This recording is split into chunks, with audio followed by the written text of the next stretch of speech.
The radio started talking after I cut the power. That's the part one still can't explain. The station was dead. The generator was off. The batteries had been pulled.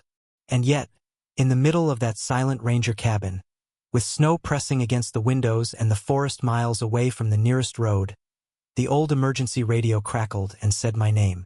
Not a call sign. Not Ranger Unit. My actual name. I stood there with my hand still on the breaker, listening to my own breathing, waiting for it to say it again. Didn't. It just hissed. Low. Wet. Like something breathing through a broken throat. I should have left right then. But if I had, I wouldn't have learned what happened to the previous ranger. And I wouldn't know why no one ever found his body. I took the winter assignment because no one else wanted it. I was 56, recently divorced, and tired of pretending I liked city noise. The state needed someone to watch a closed section of forest land in northern Maine. Old trails, decommissioned campsites, a handful of service roads that hadn't been used in years. No tourists, no hikers, just snow, trees, and a small ranger outpost that still had power, a radio tower, and a satellite line for emergencies. Mostly you're just there to make sure nobody wanders in and freezes to death, the supervisor told me, and to log weather data. I didn't ask why the previous ranger quit mid-season. I assumed illness, or family, or common sense. The cabin sat at the end of a road that barely deserved the name. After the first snowfall, it would be unreachable except by snowmobile. The forest around it was thick, old, and quiet in a way that felt heavier than normal silence. The first week was uneventful. Too uneventful. No tracks. No animals near the cabin. No distant engine noise. The radio stayed silent except for scheduled check-ins. The nights were long, but I slept well. That kind of deep, empty sleep you only get when there's nothing around you but cold and trees. On the 8th night, I heard footsteps outside. They were slow, careful, crunching snow, stopping, then starting again. Not like a deer, not like wind in branches. Human steps. I turned off the lights and looked out through the side window. The floodlight showed nothing but falling snow and the tree line. The steps stopped. I waited. Nothing happened. Eventually, I told myself it was an animal and went back to bed. The next morning, I found footprints. They came out of the woods, walked around the cabin once, and went back the same way. No hesitation, no wandering, like whoever made them knew exactly where the building was. That's when I first tried the radio outside of schedule. Ranger Station North, this is Post Echo. Had possible visitor overnight. Anyone else in the area? Static. I reported it anyway in the log. The second week, things started going missing. Nothing important at first. A mug I always left by the sink. My spare gloves. A flashlight I kept on the table near the door. I told myself I was misplacing things. That happens when you're alone too long. Your brain starts skipping steps. Then I found my missing mug outside. It was sitting upside down on a tree stump about 30 yards from the cabin. Clean. No snow inside it. Like someone had placed it there recently. That night, I locked the door. The footsteps came back around midnight. This time, they circled the cabin twice. I didn't look out the window. I don't know why. Something in me didn't want to confirm what I already knew. The next morning, there were more footprints. And something else. A line in the snow. Like someone had dragged something heavy from the tree line toward the cabin. And then stopped. I radioed it in. Again, nothing but static. On day 16, the power went out. That wasn't unusual in winter. The generator was old. I went out, checked the fuel line, reset it, and got the lights back on. But the radio stayed dead. No indicator lights. No hum. Nothing. I pulled the battery pack and set it on the table. That's when the radio spoke. Just one word. My name. Not through the speaker. Behind me. I turned so fast I nearly fell. The radio was dark. Dead. Unplugged. The cabin was empty. That night, I slept with a rifle beside the bed. At 3:12 a.m. The radio turned on by itself. Static filled the room. Then a voice said, "You're in his room." I didn't answer. Couldn't. My mouth was dry. My hands felt numb. The voice continued, slow and calm. He didn't leave. He just stopped being seen. The transmission cut. I didn't sleep after that. The next morning, I searched the cabin. In the back storage room, behind a stack of old weather equipment, I found a section of wall that looked newer. The paint didn't match. The boards were slightly misaligned. I pried one loose. There was a crawl space behind it. And inside that crawl space were boots, a jacket, a ranger badge, and a dried, dark stain on the wooden floorboards. No body, no bones, just what was left behind. That afternoon, the radio worked again. Perfect signal. Ranger Station North, do you copy? Came the voice from headquarters. I didn't answer right away, because in the background of their transmission, I could hear footsteps. I answered the radio. I don't know why. Maybe because the voice from headquarters sounded normal. Familiar. Safe. Post echo, this is Ranger Hale. I copy you, I said. There was a pause. Then, we tried reaching you yesterday. Your check-in didn't come through. Everything okay up there? Power went out for a bit. Radio 2 is back now. Another pause. Longer. Hale, can you step outside for a moment? Why? We're getting interference on your channel. Just want to confirm your signal source. That didn't make sense. But I did it anyway. Outside, the forest looked exactly the same, gray, heavy with snow, dead quiet. My breath came out in clouds. The radio in my hand hissed. I'm outside, I said. Good, headquarters replied. Now tell me, are you alone in the cabin? I looked back at the building. The windows were dark. Still. Yes, I said. I'm alone. Static. Then a different voice cut in. Close. Too close. You weren't. The radio went dead in my hand. I stood there for a long time, staring at the cabin door, waiting for it to open. I didn't go back inside right away. When I finally did, the first thing I noticed was the smell. Cold air doesn't carry scent well, but this was different. Stale. Old. Like damp cloth left in a basement too long. I followed it to the back storage room. The panel I had pulled away was open wider now. Something had been inside that crawl space recently. The boots were gone. So was the jacket. The badge too. In their place on the dusty floor were fresh handprints. Human. Dragging marks led back out into the cabin and stopped in the middle of the room. That night, I didn't turn the lights off. The radio stayed silent until 2:47 a.m. Then it clicked on. No static this time. Just breathing. Slow. Careful. Then, he used to listen too. My stomach tightened. Listen to what? I asked before I could stop myself. A pause. To me, the voice wasn't distorted. It wasn't monstrous. It sounded tired. He stayed longer than he should have, it continued. So will you. I found his things, I said. Where is he?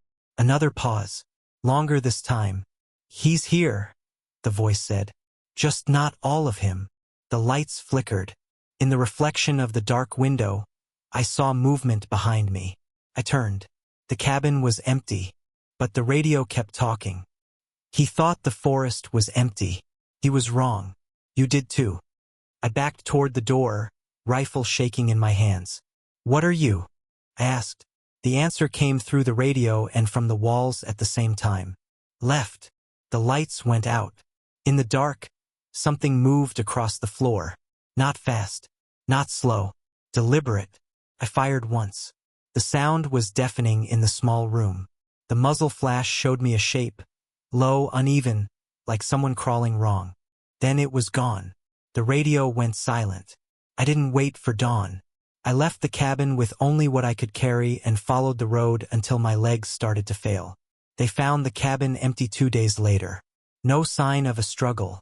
No body. No radio. They told me stress can do strange things to people. That isolation plays tricks on the mind. Maybe.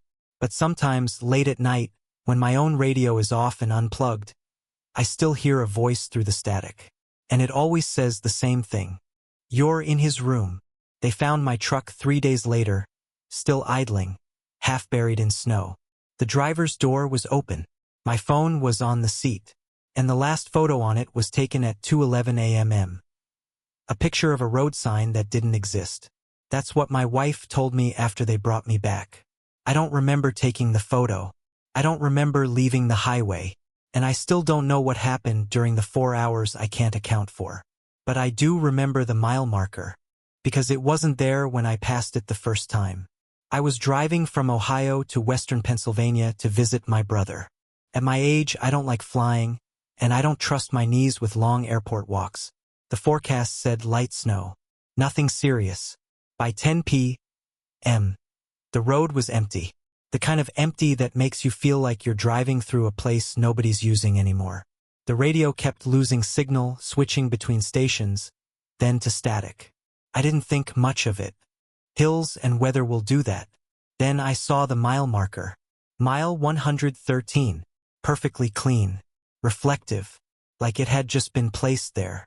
A few minutes later, I saw it again. Mile 113. Same number.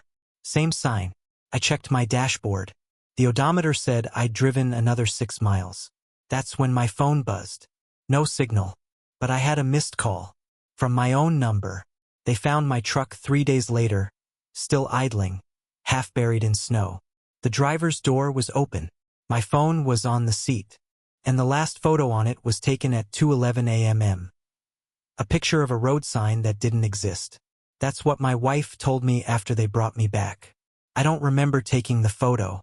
I don't remember leaving the highway, and I still don't know what happened during the 4 hours I can't account for.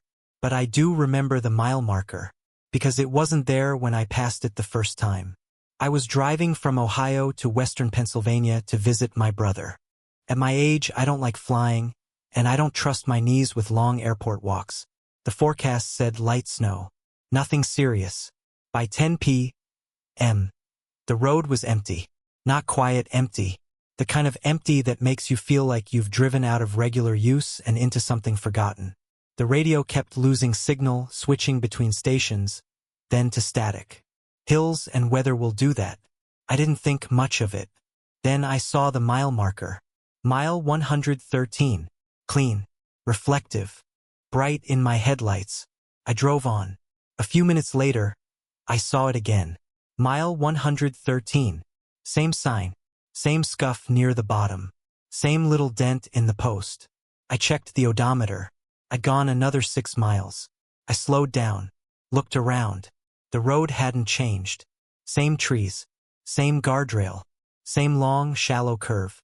I told myself it was a maintenance thing. Maybe a temporary marker. Maybe I missed a turn. Then my phone buzzed. No signal. But I had a missed call. From my own number. I didn't call it back. I kept driving. The snow got heavier. Not a storm. Just enough to soften the edges of the world. The radio turned into static again. Then a voice came through it. Not a station. Not a song. Just, you passed it. I almost swerved. What? I said out loud to nobody. Static. Then, you weren't supposed to pass it.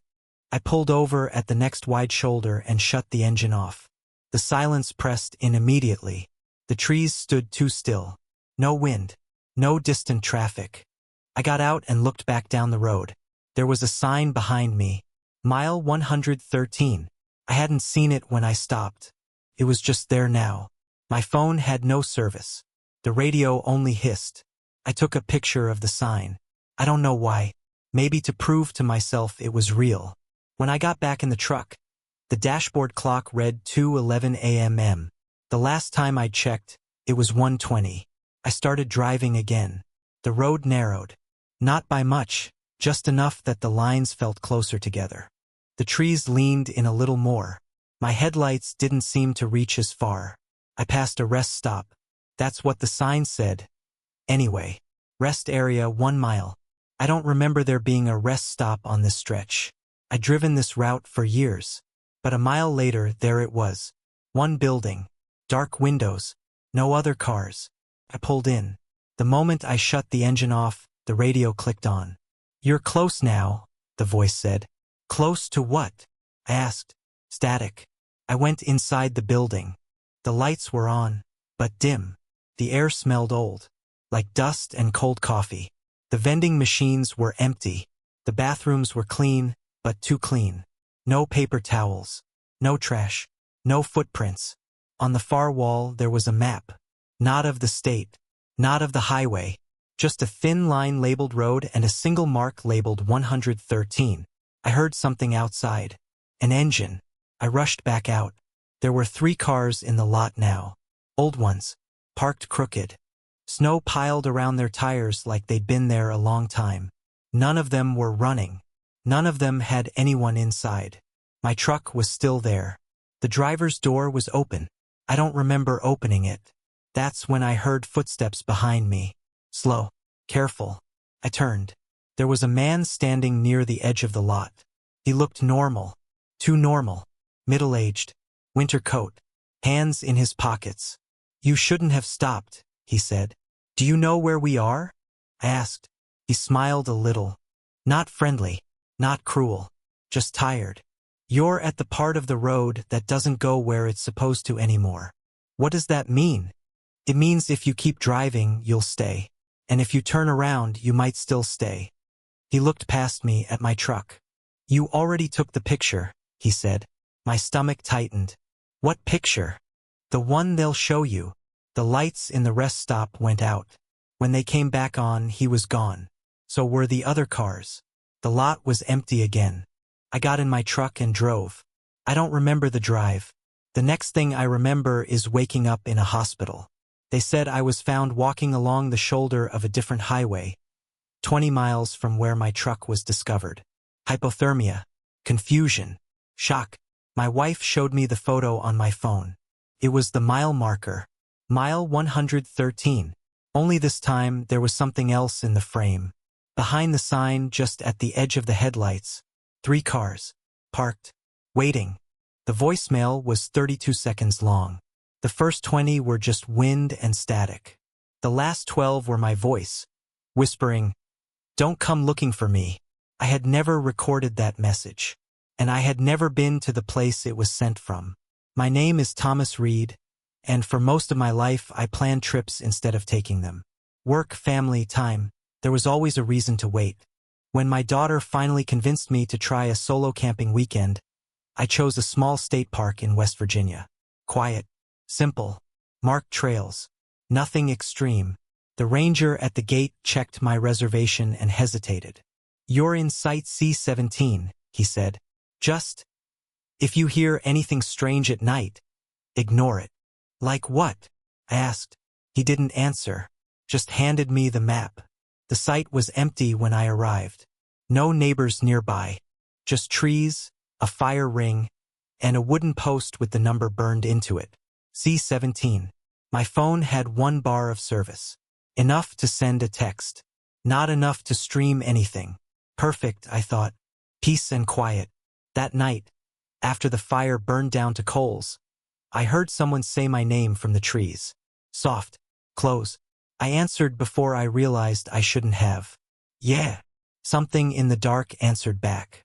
Not with words. With my own voice. The voicemail was 32 seconds long. The first 20 were just wind and static. The last 12 were my voice, whispering, "Don't come looking for me." I had never recorded that message. And I had never been to the place it was sent from.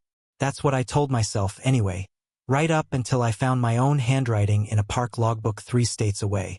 My name is Thomas Reed. I'm 61. For most of my life, I planned trips instead of taking them. There was always work, always family, always something that made next month sound more responsible than right now. When my daughter finally convinced me to try a solo camping weekend, I picked a small state park in West Virginia. Nothing dramatic. Marked trails, maintained campsites, a place where you could be alone without actually being in danger. At least that's what the brochure said. The ranger at the gate checked my reservation and hesitated longer than he needed to. "Site C17, he said, tapping the paper. "You're all set. Everything okay?" I asked. He looked past me, toward the trees, then back at the screen. "If you hear anything strange at night," he said, "just ignore it." "Like what?" He didn't answer, just slid the map across the counter. C-17 was farther from the main loop than the others. The road narrowed into packed dirt, then into something that barely deserved to be called a road at all. The trees grew closer together, and the sunlight started breaking into pieces before it hit the ground. The site itself was empty. No neighbors, no nearby firelight, just a fire ring, a picnic table, and a wooden post with the number burned into it. C-17. My phone had 1 bar of service. Enough to send a text. Not enough to stream anything. Perfect, I thought. Quiet without being completely cut off. I set up camp, made a simple dinner, and watched the light fade out of the woods. The forest at night is a different place than the forest during the day. The shapes stay the same, but the meaning changes. Every shadow looks intentional. Every sound feels closer than it should be. Around 10 p.m., I turned off my lantern and sat by the coals. That's when I heard someone say my name. Soft, clear, close enough that it felt like they were standing just beyond the firelight. Thomas. I answered before I realized I shouldn't have. Yeah? From the trees, something answered back. Not with words. With my own voice. Yeah. It wasn't an echo. The timing was wrong. The tone was wrong. It sounded like a recording of me played through a bad speaker. Slightly flattened. Slightly off. Hello, I said, my throat tight. From the dark? Hello. I stood up so fast the chair tipped over. This isn't funny, I said, to nobody I could see. It isn't funny, my voice replied. I grabbed my flashlight and swept the beam across the trees. Nothing. No movement. No shapes pulling back into the dark. Just trunks and branches and shadows doing what they always do. I told myself it was a trick of sound. Wind. My own nerves. You don't spend decades in a quiet house and then expect the forest to feel normal on the first night. I went to bed. Sometime after midnight, my phone vibrated. No signal. But I had a voicemail. The timestamp said it was left at 12:14 a.m. I hadn't heard it ring. The message was 32 seconds long. The first 20 were just wind and static. The last 12 were my voice, whispering, "Don't come looking for me." I sat there in the dark, staring at the screen, waiting for some explanation to present itself. None did. The next morning, I drove to the ranger station. The same man was there. "I think there's something wrong with my phone," I said, and played him the message. He didn't react the way people usually do when you show them something strange. He just nodded. "Did you answer when you heard it?" he asked. "Heard what?" "Your name," he said. "Last night." My stomach tightened. "How did you know?" He didn't answer that. "People hear things out there sometimes," he said. "Best advice? Don't respond. Don't follow. Don't try to figure it out." "Figure what out?" "That it knows how you sound," he said quietly. I laughed because the alternative was worse. I drove back to C-17. During the day, everything looked normal again. Just trees. Just dirt. Just a quiet campsite. I found footprints near the edge of my sight. My boots, leading away from the fire ring. And then back again. I don't remember walking there. That night I kept the lantern on.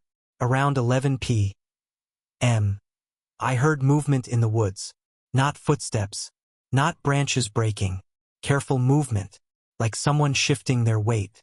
"Thomas," my voice said from somewhere behind the trees. I didn't answer. "Thomas," it said again, closer. I stayed still. Then it said something new. "You left your phone on the table." My heart started hammering. It was true. My phone was on the picnic table right where I'd left it. The voice was learning. Or remembering. I grabbed the phone and went into the tent, zipped it shut, and waited. A few minutes later, my phone vibrated. Another voicemail. This one was shorter. 8 seconds. My voice said, "I can see your light." I turned the lantern off. The next morning, I found the park's logbook in a small wooden box near the trailhead. People wrote their names, the date, sometimes a comment. 3 pages in, I saw my name. Thomas Reed, C-17. The date was tomorrow. Below it, in handwriting that looked uncomfortably like mine, was a single sentence. He answers when you call him. I packed up. I didn't bother with breakfast. I didn't try to convince myself to stay one more night. I loaded the car and drove back toward the exit. Halfway there, my phone rang. No signal. But it rang anyway.